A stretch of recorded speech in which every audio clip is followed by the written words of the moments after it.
منافق منافق کے معنی ہیں مکار، ریاکار، دل سے دشمن اور بظاہر دوست۔ منافق لفظ نفاق سے نکلا ہے۔ جس فرد کے قول و فعل میں تضاد ہو تو جان جائیے کہ نفاق میں مبتلا ہے۔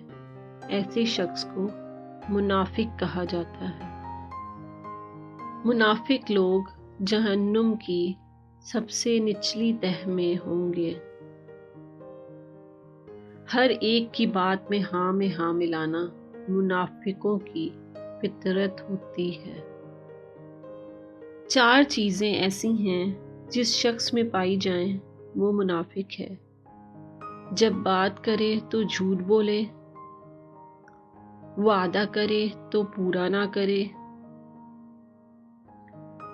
جب اس کے پاس امانت رکھوائی جائے تو خیانت کرے، اور جب بات کرے تو بد کلامی کرے۔ منافق تنگ دل، تعصب پسند اور حاسد انسان ہوتا ہے۔ منافق کی ہمدردی دشمن کی تلوار سے زیادہ خطرناک ہے۔ منافقوں سے دوری اختیار کیجیے۔ تمام تر ہلاکت اور بربادی کا سبب یہی لوگ ہوتے ہیں۔